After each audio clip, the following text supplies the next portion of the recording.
દક્ષિણ એશિયામાં કોરોનાના કેસોમાં સતત વધારો. ભારતમાં છેલ્લા એક સપ્તાહમાં જ કોરોનાના કેસ અંદાજે 700 જેટલા વધીને 1000થી વધુ થઈ ગયા છે. કેન્દ્રીય મંત્રીમંડળ દ્વારા ખરીફ પાક માટે એમએસપીમાં વધારો, કૃષિ ધિરાણ રાહત અને રેલવે ઇન્ફ્રાસ્ટ્રક્ચર વિસ્તરણને મંજૂરી આપી હતી. ક્રિકેટ પ્રીમિયર લીગની બીજી આવૃત્તિનો શુભારંભ અમદાવાદમાં 31 મેથી થશે. ઋતુકાળ સંસ્કાર મહોત્સવ 28 મે વિશ્વ માસિક સ્વાસ્થ્ય દિવસની આરોગ્ય શાખા દ્વારા ઉજવણી કરવામાં આવી.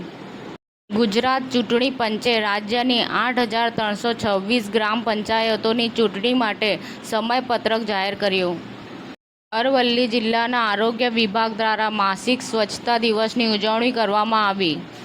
સાબરકાંઠામાં 395 ગ્રામ પંચાયતની યોજના ચૂંટણીનું જાહેરનામું પ્રસિદ્ધ થયું. તારીખ 22 જૂને મતદાન અને 25 જૂને પરિણામ જાહેર થશે. અમદાવાદમાં હાથીજળના બાળકી પર હુમલો કરનાર રોટ વ્હીલર શ્વાનનું મોત નીપજ્યું. ચીનના ગાઓમી શહેરમાં એક કેમિકલ વર્કશોપમાં મોટો વિસ્ફોટ થયો. 5 લોકોના મોત થયા હોવાના અહેવાલ સામે આવ્યા છે. ભિલોડાના મેઘરજ ધારાસભ્ય પીસી બરંડા દ્વારા વિવિધ વિકાસલક્ષી કામકાજના ખાતમુહૂર્ત અને લોકાર્પણ કાર્યક્રમ યોજાયો હતો. સમાચાર ટુડે ન્યૂઝ ચેનલની ટીમ અને જે સત્ય છે તે જ બતાવશે. આપ જોતા રહો સમાચાર ટુડે ન્યૂઝ ચેનલ. ગુજરાતની ધરતીનું ગુજરાતીઓ માટે જ, એટલે કે સમાચાર ટુડે ન્યૂઝ.